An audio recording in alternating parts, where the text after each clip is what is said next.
গোমাংস নিষিদ্ধ হলো অসম, জানিয়ে দিলেন মুখ্যমন্ত্রী হিমন্ত বিশ্ব শর্মা। প্রকাশ্যে অসমে গোমাংস ভক্ষণ এবার নিষিদ্ধ হলো।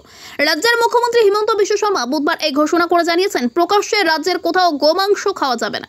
কোনো হোটেল, রেস্তোরাঁ, অনুষ্ঠান বাড়ি বা জনসমক্ষে গোমাংস পরিবেশন করা বা খাওয়া সম্পূর্ণভাবে নিষিদ্ধ করা হয়েছে। সংবাদ সংস্থা এএনআইকে দেওয়া সাক্ষাৎকারে হিমন্ত বলেন, আমরা সিদ্ধান্ত নিয়েছি অসমের কোনো রেস্তোরাঁ, হোটেলে গোমাংস বিক্রি করা যাবে না। কোনো অনুষ্ঠানে বা জনসমক্ষে কোথাও গোমাংস পরিবেশন করা যাবে না। সম্পূর্ণভাবে প্রকাশ্যে গোমাংস নিষিদ্ধ করার সিদ্ধান্ত নিয়েছি আমরা। বুধবার মন্ত্রিসভার বৈঠকে এই সিদ্ধান্ত গৃহীত হয়েছে বলে জানিয়েছেন অসমের মুখ্যমন্ত্রী।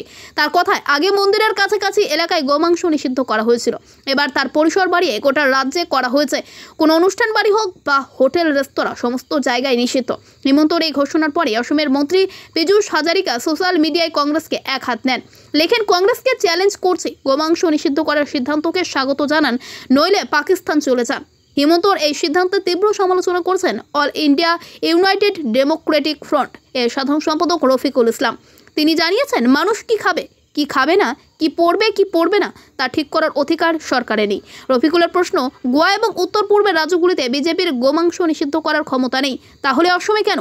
এসবকে গুরুত্ব দেওয়া উচিত নয় বলে মন্তব্য করেন তিনি।